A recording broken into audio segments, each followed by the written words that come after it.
Sir ಅವ್ರು ತಪ್ಪು ಮಾಡಿ ನೀವು ಸರಿ ಮಾಡ್ಬೋದಲ್ಲ ಅಂತ ಹೇಳ್ತಾ ಇದ್ದಾರೆ. ಅವ್ರು ತಪ್ಪು ಮಾಡಿದ್ದಾರೆ, ನಿಮ್ಮ ಸರ್ಕಾರ ಬಂದು 2 ವರ್ಷ ಆಯ್ತು ಸರಿಪಡಿಸಿ. ನಾವು ಎಸ್ ಎಂ ಕೃಷ್ಣ ಅವ್ರ ಕಾಲದಲ್ಲಿ ಕರೆಕ್ಟಾಗಿ ಮಾಡಿದ್ವೋ ಇಲ್ವೋ, ಸಿದ್ದರಾಮಯ್ಯ ಅವ್ರ ಕಾಲದಲ್ಲಿ ನಾವು ಮಾಡಿದ್ವೋ ಇಲ್ಲ ಎಲೆಕ್ಷನ್? ಈಗ ಮಾಡಿ ಇನ್ ಟೈಮ್ ಮಾಡಿದ್ವಿ. ಈಗ ಮಾಡಿ ಅಂತವ್ರೆ ಸರ್. ಈಗ ಮಾಡ್ತೀವಿ, ಮಾಡಲೇಬೇಕು. ಯಾವ ಮಾಡ್ತೀವಿ ಸರ್? ಈಗ ಮೇಘ ಆಗುತ್ತೆ.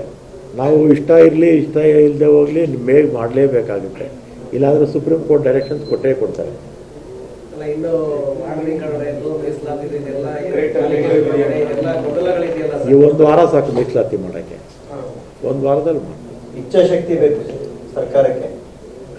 ಮೇ ತಿಂಗಳಲ್ಲಿ ಇಚ್ಛಾಶಕ್ತಿ ಇದ್ರೆ ಮಾಡ್ತಾರೆ, ಇಲ್ಲ ಅಂದ್ರೆ ಕಷ್ಟ. ನಾವು ಪಬ್ಲಿಕ್ ದೃಷ್ಟಿಯಿಂದ ಗ್ರೇಟರ್ ಬ್ಯಾಂಗ್ಳೂರು ಮಾಡಿ ಅದನ್ನು ಒಂದು ರಿಜ್ವಾನ್ ಅವರ ಅಧ್ಯಕ್ಷತೆಯಲ್ಲಿ 2-3 ಕಾರ್ಪೊರೇಷನ್ ಮಾಡಿದ್ರೆ ಪಬ್ಲಿಕ್ ಅನುಕೂಲ ಆಗುತ್ತೆ ಅಂತೇಳಿ ಸ್ವಲ್ಪ ಎಲೆಕ್ಷನ್ ಮಾಡಲಿಲ್ಲ ಅಷ್ಟೇ. ಅದು ಬಿಟ್ಟರೆ ಬೇರೆ ಏನೂ ಇಲ್ಲ. ಬೆಂಗಳೂರಿನ ನಿಮ್ಮ ಸ್ನೇಹಿತರು ಶಾಸಕರುಗಳಿಗೆ ಇಷ್ಟ ಇದೆಯಾ ಸರ್ BVM ಕರೆಕ್ಷನ್ ಮಾಡೋದು? ಯಾರಿಗೆ ಇಷ್ಟ ಇದೆ ಇಲ್ವೋ, ಚುನಾವಣೆ ಅಂತೂ ಕಾಲಕ್ಕೆ ಆಗಬೇಕು ಅಂತ ನನ್ನ ಪರ್ಸನಲ್ ಅಭಿಪ್ರಾಯ. ನಿಮ್ದು ಅಭಿಪ್ರಾಯ ಓಕೆ ಸರ್, ನಿಮ್ಮ ಅಭಿಪ್ರಾಯಕ್ಕೆ ಕನ್ಸಿಡರ್ ಆಗ್ತಿದೆಯಾ ಅಂತ? ಈ ಗ್ರೇಟರ್ ಬೆಂಗಳೂರು ಹೆಸರಲ್ಲಿ ಇನ್ನೂ ಡಿಲೇ ಆಗ್ಬಿಡುತ್ತಾ ಅಂತ ಈಗ ಬಿಲ್ಲು ಅಸೆಂಬ್ಲಿಗೆ ತರಲೇಬೇಕಾ? ಅವರು ಬಿಜೆಪಿ ವಿರೋಧ ಮಾಡ್ತಾರೆ. ಆಮೇಲೆ ಗವರ್ನರ್ ಕಳಿಸ್ತೀವಿ. ಗವರ್ನರ್ ಏನು ಮಾಡ್ತಾರೋ ಗೊತ್ತಿಲ್ಲ. ವಾಪಸ್ ಕಳಿಸ್ತಾ ಇದ್ದಾರೆ ಸರ್. ಗ್ರಾಮೀಣಾಭಿವೃದ್ಧಿ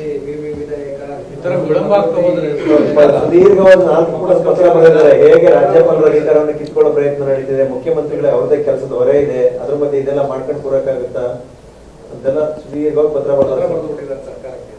ದೀರ್ಘ ಬರೀತಾರೆ. ನಾನು ನೋಡಿದೆ ಬೆಳಿಗ್ಗೆ.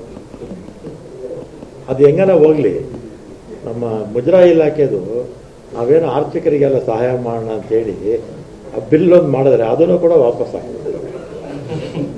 ಅರ್ಚಕರು ನೌಕರಿಗೆ ಸಹಾಯ ಮಾಡೋಣ, ಸೀಕ್ರೆಟ್ ಟೆಂಪಲ್ಸ್ಗೆ ಸ್ವಲ್ಪ ಸಹಾಯ ಮಾಡೋಣ ಅಂತ ನಾವು ಮಾಡಿದ್ರೆ ಅದನ್ನು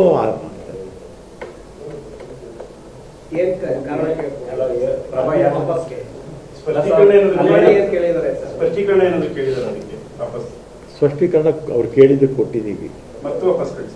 ಮತ್ತೆ ಈಗ ಮತ್ತೆ ವಾಪಸ್ ಕಳಿಸ್ತಾರೆ.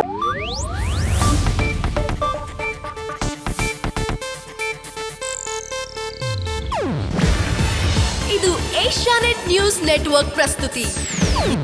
ನೀವು ನೋಡ್ತಿದ್ದೀರಾ ಏಷ್ಯಾನೆಟ್ ಸುವರ್ಣ ನ್ಯೂಸ್.